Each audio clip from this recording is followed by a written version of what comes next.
Good day, dear students. I'm Teacher Blessy A. Japson and welcome to my class. Today, we will be studying the arts and crafts of Mindanao. If you are new to my channel, please like and subscribe.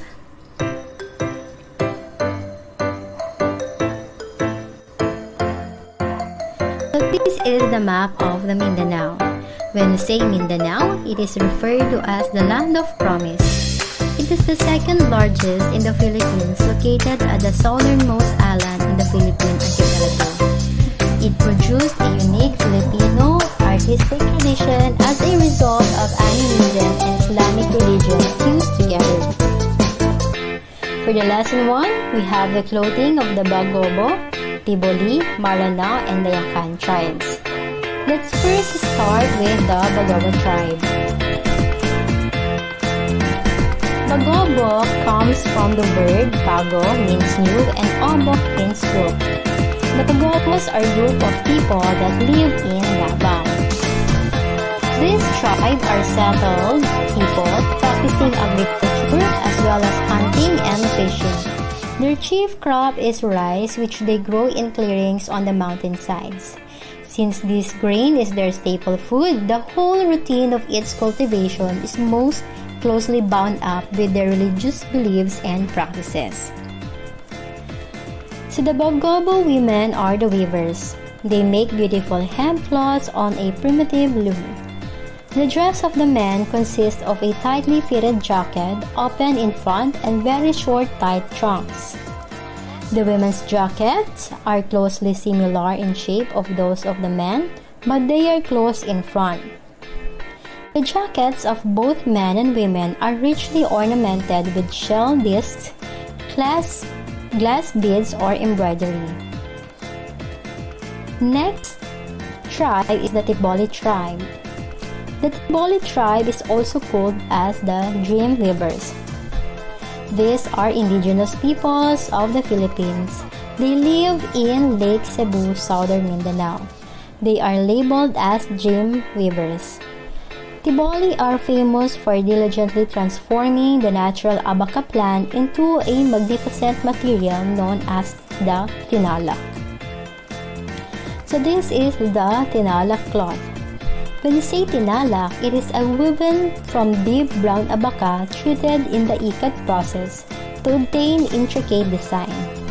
And take note, only women are allowed to weave this fabric. The design of the cloth is unique and dreamed up by the person who creates it. That's why the province is known as the Land of the Dream Weavers. So this is Yilang S. Dulay showing off a tinalak she designed after dreaming about the waves of the ocean. Let's now watch how an ikat is made. So what is an ikat? It is a process of dyeing fabric from Bilaan Bagobos and Tibolis where the yarns are tightly wrapped with a string and dyed before weaving.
So that is how an ikat is made. The Tiboli weavers, artists of their class and kind, refuse to accept an ordered design unless they dream about it. The tinalak occupies a special significance in the lives of the Tiboli tribe.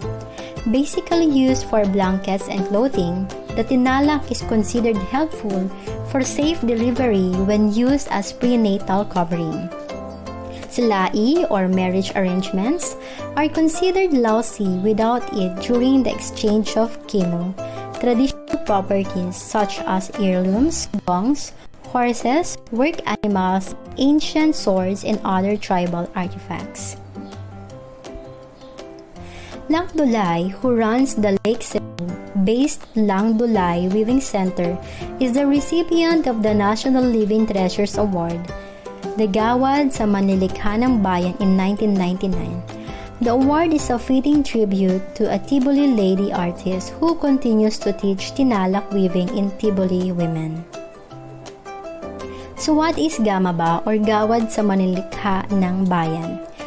The National Living Treasures Award, alternately known as the Gawad sa Manilikha ng Bayan or Gamaba Award for the creators of the country, is conferred to a person or group of artists recognized by the government of the Philippines for their contributions to the country's intangible cultural heritage.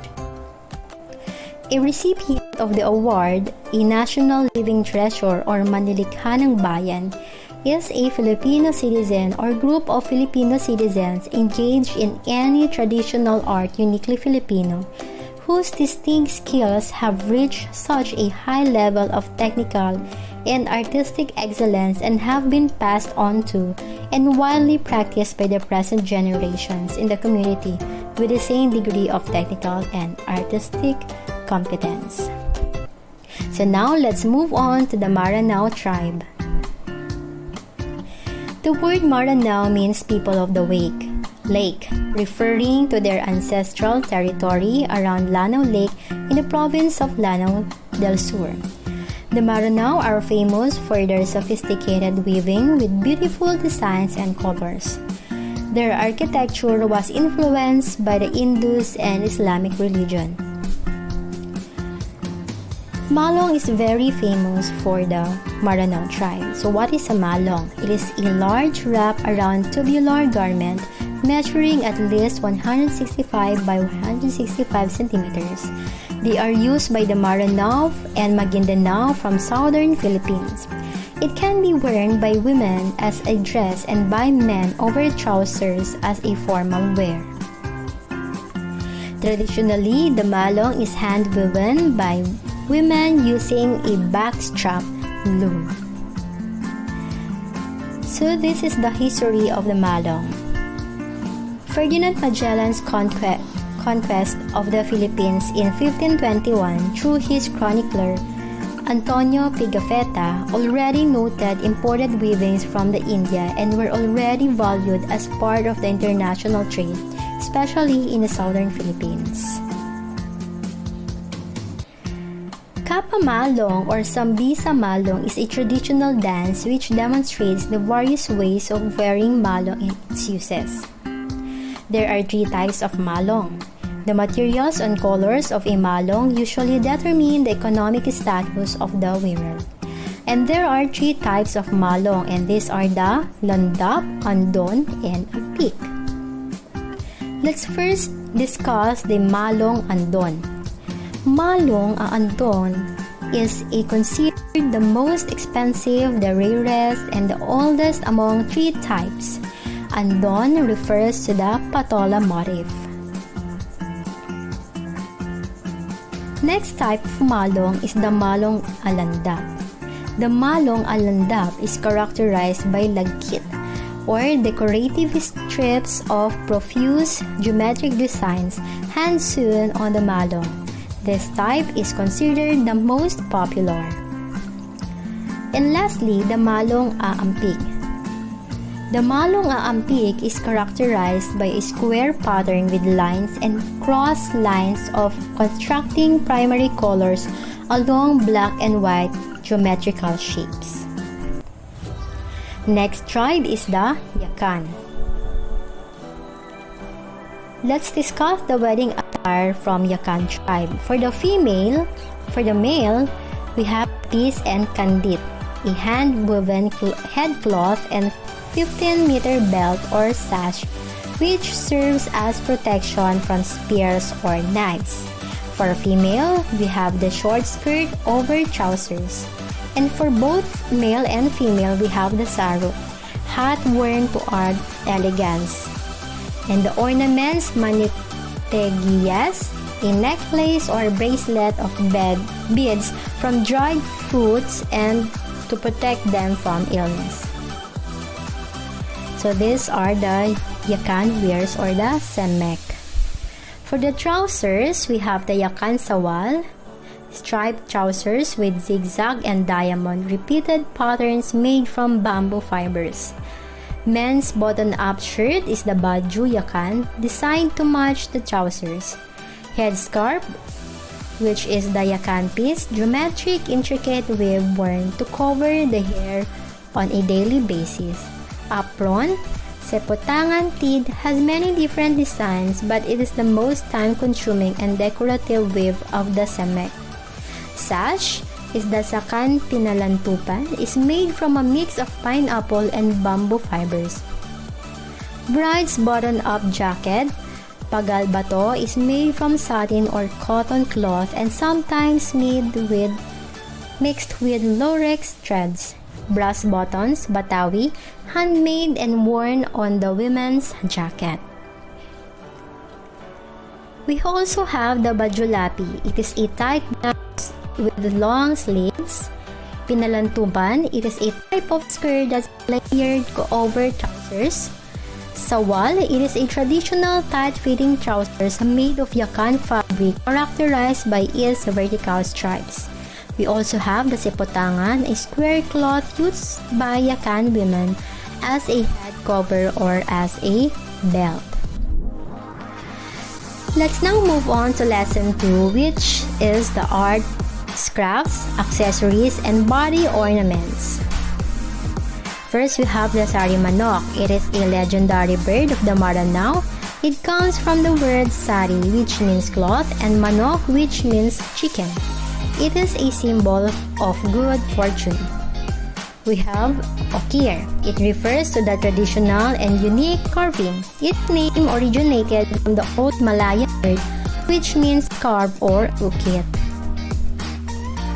We also have face makeup and body ornaments.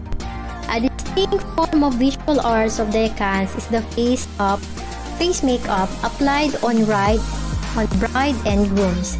After applying foundation or white powder, dots and lines are painted in various patterns on the faces, creating the effect of formal and elaborate masks, which match the ornate costumes of the couple. Next, we have the hilot. It is a heavy brass belt worn by women during festivals. The Tiboli nobility wear it with bracelets and anklets, furnished with ball earrings that make a sound as the wearer walks. The bells that are hung from distinct brass are beaded belts signal the approach of a woman. We also have the pegu paan. It is a bamboo container for chewing betel nut. Also have lutuan. It is a small bronze box with engravings carried at the waist. We also have the swat mimotis. It is a wooden comb with colored glass beads hanging from it, worn towards the back of the head. For the brass making, we also have the kulintang. It is a musical instrument composed of 8 different sized brass gongs laid upon a wooden rack. And kulintang is a symbol of wealth among the Philippine Muslims. Let's now proceed to the lesson 3, which is the architecture. First, we have the Badjao house. The Badjao, also known as the Sama Badjao, are the sea gypsies or nomads of the Sulu Sea. Their main source of livelihood is fishing and hunting. Thus, most of them live in boat houses or houses on stilts around the Sulu archipelago. We also have the Grand Mosque of Cotabato. It is the largest mosque in the Philippines, named after Sultan Haji Hassana Bolkiah Masjid, or also known as the Grand Mosque. Sitting near the idle banks of the Montaka River, was founded by the Philippine government. Next is the Torogan. It is the ancestral house of the upper class of Maranao. It is the dwelling place of the datu along with his wives and children. We also have the panolong. The panolong is a wing-like ornament of a Torogan flaring up from the beams. Next is the historical fourth pillar. It is also called as Real Fuerza de Nuestra Senora del Pilar de Zaragoza. Was founded in 1635 and still stands strong until today. It was engineered by Father Melchor de Vera and Jesuit priest. It was built to protect the people from pirates of the Sulu Sea. We also have the Monastery of the Transfiguration of Bukidnon. It is a pyramid-like structure and designed by the national artist for architecture, Leandro Locsin. It is one of his last designs and considered as one of his best, aside from the cultural center of the Philippines and the Davao International Airport. And lastly, we have the Santo Rosario Church of Camiguin. The original church was built in 1882 using coral stones, but the old infrastructures were too weak. It was retrofitted with steel bars using modern building techniques. For the last number, we have the sculpture. We have the Maitum jar. It is an earthenware vessel from secondary burial from Sarangani province. These artifacts were first discovered in 1991, are now in the protection of the National Museum. Let's go to the Maranao wood carving and metal casting. We have the Rub Aklong. It is a metallic armor made of the brass plates, carabao horn, and interlocking winglets. We also have the Kapilan. It is a single-edged steel sword with a handle made of hand-carved ivory. We also have the Batige. It is a large manually carved wooden top inlaid with mother of pearl. It is used by adult males to test their skills and strength. We also have the Candy. It is an heirloom teapot or kettle used for hot water, coffee, or tea. Next is the Gador. It is a large brass jar used as ceremonial containers for rice and tobacco. We also have the functional art. It is the balanghay. It is known as the balangay or butuan boat. It is a large wooden boat used by the pre-colonial Filipinos to traverse the seas for trade or migration. We also have the Vinta. It is a traditional made by Badjaos who live in Sulu archipelago. The sail represents the colorful culture and history of the Muslim people. These boats are small and not meant to be used for long ocean travel. For the assessment, identify what is asked. Number 1. It is a traditional dance which demonstrates the various ways of wearing a mask.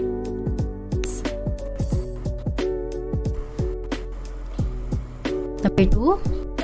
It is a sacred cloth which is exchanged during marriages and used as covering during births. Number 3. This is a traditional tight-fitting trousers made of Yakan fabric characterized by its vertical stripes design. Number 4.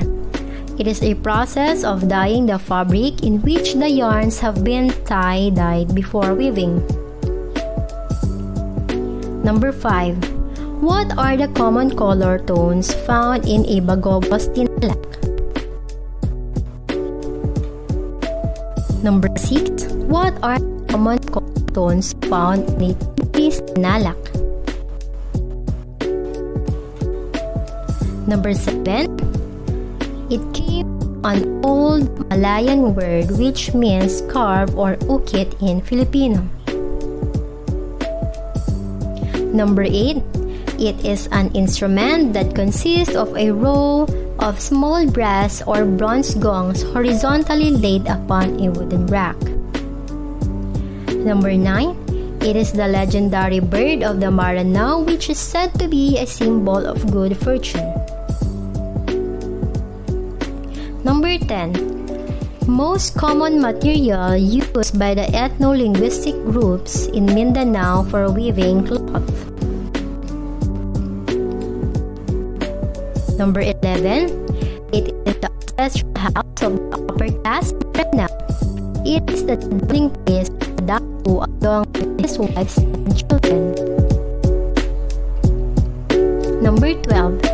He is the national artist for architecture who designed the Monastery of the Transfiguration.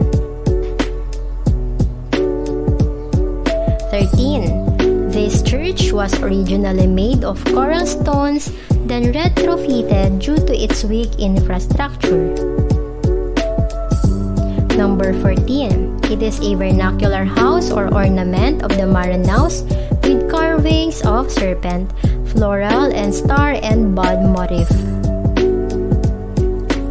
And last number, it is considered to be the most expensive, the rarest, and the oldest malong.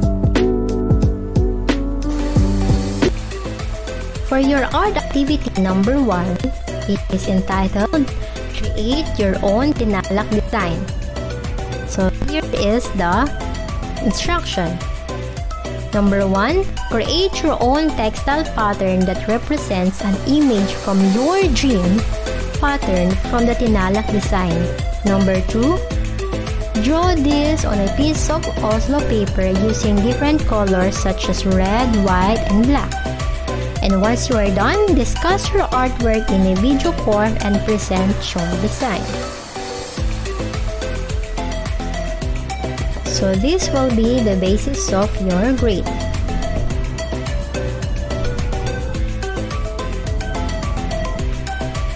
Art activity number 2, do it yourself DIY. So here are the instructions. Design a panolong using the materials listed below. Number 1, you need a clay. Number 2, toilet paper coat. Use illustration board or cardboard. 4, pencil, old pen or pen cap. 5, poster or acrylic paint. So these are the procedures. Number 1, first, draw an outline of panolong on a 1/8 illustration board or cardboard. This will be the base and support for your artwork. Number 2, put enough clay on the cardboard. Tap and spread the clay gently until you cover the entire area inside the drawn outline. Number 3, use a toilet paper core. Hold on the clay surface. It will flatten and even out the clay. Next, carve your design of the clay as deeply as possible. Use old pen or pen caps. Number 5, smoothen the edges and surfaces when you are done carving out the details. And lastly, color your panolong with poster or acrylic paint to bring out more detail. And this will be the basis of your grade.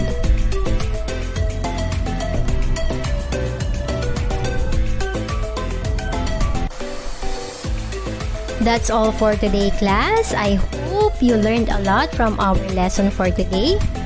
For those of you na hindi pa nakapag-subscribe, please subscribe to my YouTube channel. Thank you!